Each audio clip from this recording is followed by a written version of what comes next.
I have been thinking a lot about a prayer that Jesus prayed during the last days of the last days of his life. In fact, the last day of his life, the moments um, before he went to the cross. It's found in Luke chapter 22, and Jesus was praying with his disciples in the garden, and he was overwhelmed with sorrow. He was going through a very, very difficult time.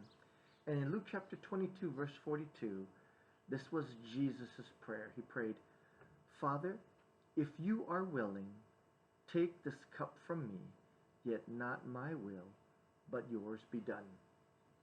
And we often pray a lot for God's will to be done, but do we really understand the power of that prayer?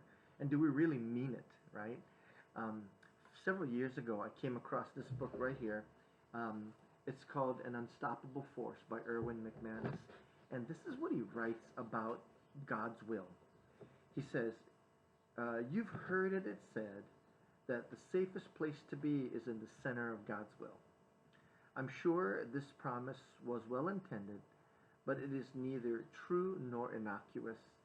When we believe that God's purpose, intention, or promise is that we be safe from harm, we are utterly disconnected from the movement and power of God.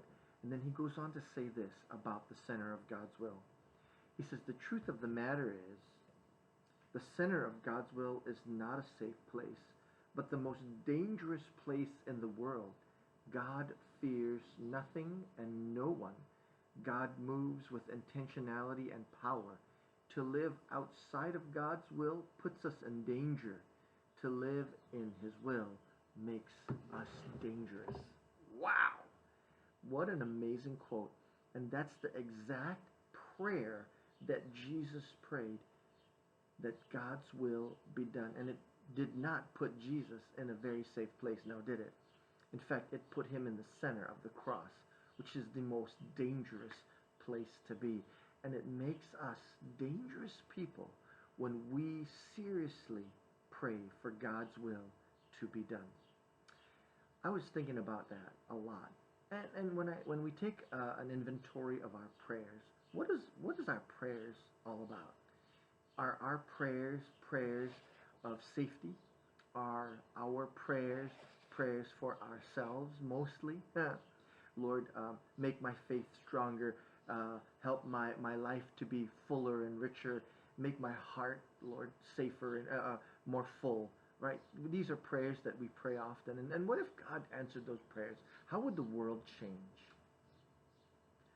Maybe, what if we prayed prayers that are a bit more dangerous and a bit more risky, like praying, not my will be done, but yours be done in me? And what if we began to pray, instead of praying for prayers of God, I want, bless this, help that, what if we prayed prayers that said, Lord, what can I do for you today? And allow God's will to take hold and take shape of our lives, to seek out God's answer for us each day of our lives. That's my challenge for us today, that we would seek out God's will in prayer, and may that answer radically not just change us, but the world that we live in. May God bless you today as you seek to do his will.